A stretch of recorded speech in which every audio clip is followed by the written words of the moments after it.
रात के करीब 12 बजे जब पूरा परिवार गहरी नींद में सो रहा था, तभी घर के एक कमरे से अजीब आवाजें सुनाई देने लगीं।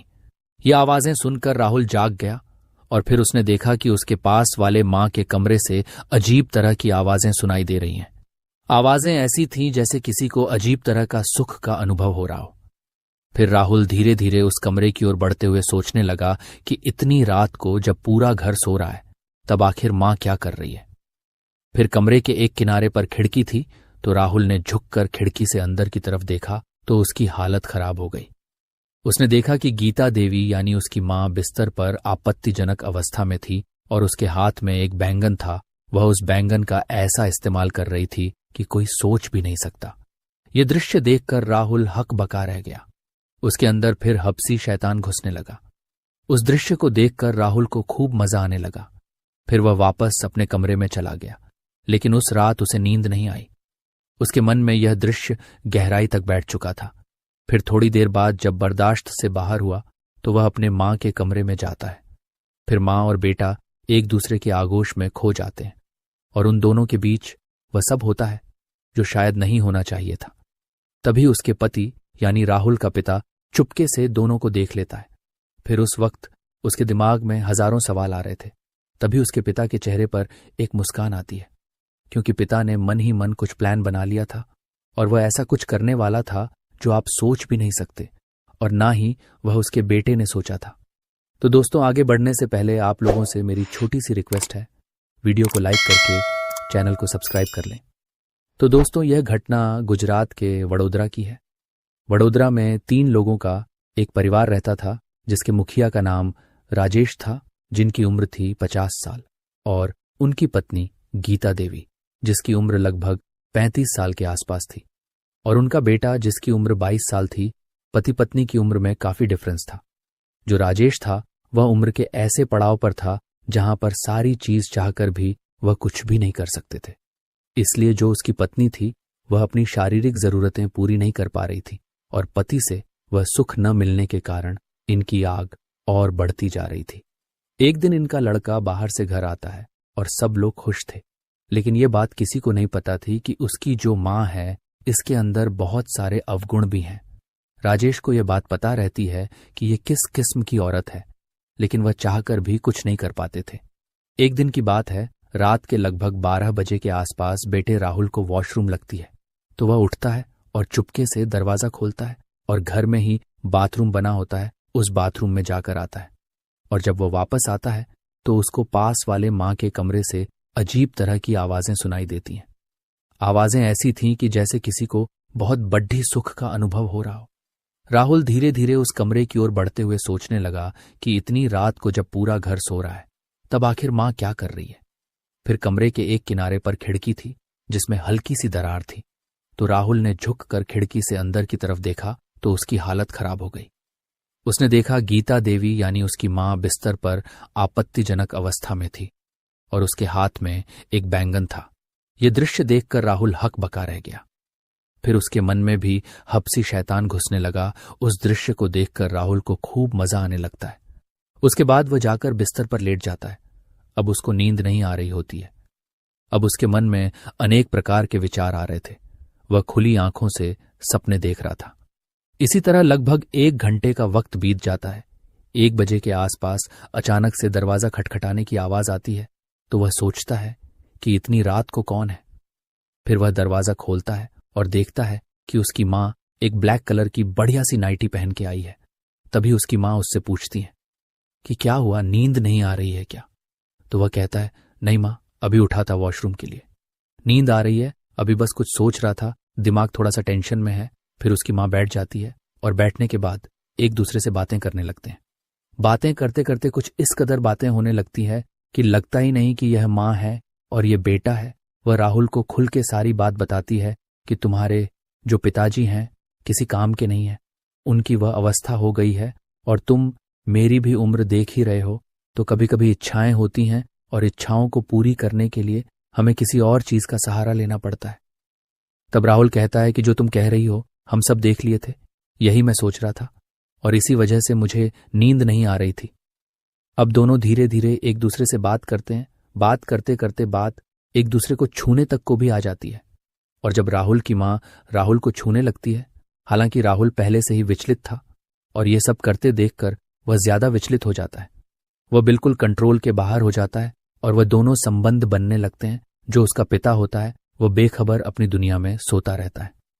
उसको किसी बात की कोई चिंता नहीं थी क्योंकि वह बेखबर था।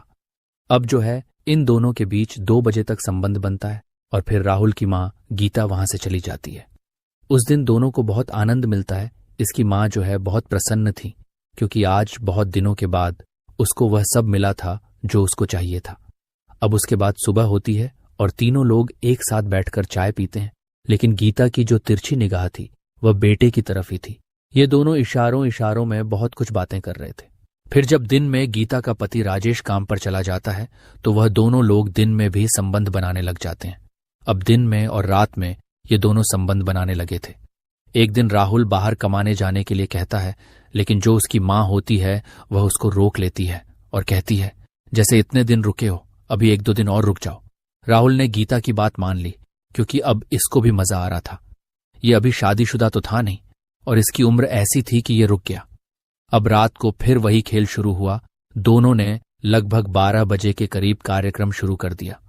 उस रात भी दोनों लोगों ने बहुत मस्ती की, लेकिन एक दिन ऐसा हो जाता है कि दोनों संबंध बना रहे होते हैं और जो लड़का होता है वह अनेकों तरह के वीडियो देखता है। वीडियो देखने के बाद उसने अपनी माँ से ऐसी डिमांड की जिसको आप अप्राकृतिक संबंध भी कह सकते हैं। तो उसकी माँ पहले तो मना कर दी, नहीं हम ऐसा नहीं कर सकते, लेकिन वह लड़का जिद पर अड़ा था। वह कहता है, नहीं उनको करना ही पड़ेगा, नहीं तो मैं पिताजी से सब बता दूंगा। अब महिला बेचारी फंस जाती है। अब ये दोनों लोग संबंध बनाते हैं और संबंध के साथ महिलाओं को ऐसी तकलीफ होती है कि उसकी हालत खराब हो जाती है। अगले दिन उस महिला को उठने बैठने में भी दिक्कत होती है और दिक्कत इतनी ज्यादा हो जाती है कि वह बर्दाश्त नहीं कर पा रही थी। वह डॉक्टर के पास जाती है। डॉक्टर को बताती है कि हमें पाइल्स की दिक्कत है जिसकी वजह से हम जो है बैठ नहीं पा रहे हैं। डॉक्टर उनको दर्द की एक क्रीम देता है। वह क्रीम लगाती है जिससे उसको राहत मिलती है, लेकिन जो है महिला आज इस लड़के को नहीं रोकती है और वह चला जाता है। 1-2 महीने का वक्त बीत जाता है। अब दोनों एक दूसरे से फोन पर बात करने लगते हैं क्योंकि अब दोनों के बीच में कोई ऐसी रिश्तेदारी का जो प्रेम रिश्ता था माँ और बेटे का, वह तो बचा ही नहीं था। दोनों गर्लफ्रेंड बॉयफ्रेंड की तरह बन चुके थे। इन दोनों को बात करते करते 1-1.5 महीने का वक्त बीत गया। फिर एक दिन वह महिला उसको बुलाती है कि तुम एक दिन के लिए आ जाओ। अब राहुल जो था वह भी यंग था तो वह भी कंट्रोल से बाहर था। इसको भी अब उसकी आदत लग गई थी। ऐसे ही उसके बुलाने पर राहुल बार बार जाने लगा, जिसके कारण उसके पिता को भी शंका होने लगी थी। फिर एक दिन की बात है ये कि लगभग 1 से 1:30 बजे का वक्त होता है। दोनों कमरे में संबंध बना रहे होते हैं। तभी उसी वक्त उसके पिताजी को बाथरूम लगती है तो वह बाथरूम जाने के लिए उठते हैं और बाथरूम जाते वक्त उनको कुछ आवाज सुनाई दिया। यह आवाज उनके बेटे के कमरे से आ रही थी तो उनको शंका हो जाती है कि आखिर मामला क्या चल रहा है। वह जाकर देखता है तो अंदर से वह दरवाजा खटखटाता है तो ये लोग डर जाते हैं कि अब क्या करें, किसी तरह से दरवाजा तो खोलना ही पड़ेगा। फिर 2 मिनट के बाद दरवाजा खोलते हैं तो दोनों कपड़ा वगैरह पहन के निकलते हैं। फिर उसके पिताजी राजेश को शक तो पूरा हो जाता है क्योंकि वह सोचता है कि इतनी देर तक आवाजें आ रही थीं और अब शांति हो चुकी थी। तभी राजेश अपनी पत्नी से पूछता है कि यहाँ क्या कर रही हो, तो वह कहती है कि इसको थोड़ी सी तकलीफ हो गई थी, इसका सर दर्द हो रहा था तो मैं तेल लेकर के आई थी और इसको लगा रही थी। तो राजेश कहता है कि क्या तुम तेल लगा रही थी? मैं इतनी देर से दरवाजा खोलने के लिए बोल रहा था तो तुमने दरवाजा क्यों नहीं खोला? और कमरे की लाइट क्यों बंद थी? फिर वह कहती है कि नाइट बल्ब चलाया था क्योंकि राहुल को रोशनी से दिक्कत हो रही थी। वह बहाने बना रही थी, लेकिन उसके पति राजेश को शंका हो जाती है तो वह उसे धमकाकर पूछता है कि बताओ सच क्या है। डर के मारे गीता ने अपने पति को सब कुछ सच बता दिया। उस समय राजेश सुनकर हैरान रह जाता है और चुपचाप अपने कमरे में जाकर लेट जाता है। अगले दिन सुबह राजेश अपने बेटे को बाहर निकाल देता है और कहता है कि आज के बाद इस घर में तुम बिल्कुल मत आना, नहीं तो मुझसे बुरा कोई नहीं होगा। राजेश कहता है कि मैं नहीं चाहता कि मेरी बेइज्जती हो, क्योंकि मेरी इस समाज में इज्जत है और तुम मेरी इज्जत को खराब मत करो और चुपचाप यहां से निकल जाओ। दोबारा यहां मत दिखना, नहीं तो मैं सारी बात पुलिस को बता दूंगा। वार्निंग देकर राजेश उसको वहां से भगा देता है। लड़का भी समझ जाता है कि अब मामला यहां से गड़बड़ होने वाला है। वहीं से दोनों अलग हो जाते हैं। लेकिन कभी कभार वह बाहर मिलते रहते थे। हालांकि कि मिलने का सिलसिला फिलहाल बंद नहीं हुआ, लेकिन जो इस कदर सिलसिला चल रहा था वह खत्म हो गया। एक बहुत बड़ी घटना होने से बच गई थी, नहीं तो शायद हो सकता था इसका परिणाम बहुत बड़ा होता। तो दोस्तों, समाज में कब किसकी नीयत किसके ऊपर खराब हो जाए ये कोई कहने वाली बात नहीं है। कलयुग का प्रभाव आजकल बहुत देखने को मिल रहा है। दोस्तों, हमारा इस कहानी को सुनाने का मकसद किसी का दिल दुखाना या किसी को परेशान करना नहीं है, बल्कि आपको जागरूक करना है और आपको सचेत करना है ताकि ऐसी घटना आपके साथ घटित ना हो। दोस्तों, हमारी इस कहानी के बारे में आपकी क्या राय है, हमें कमेंट में जरूर बताएं। धन्यवाद।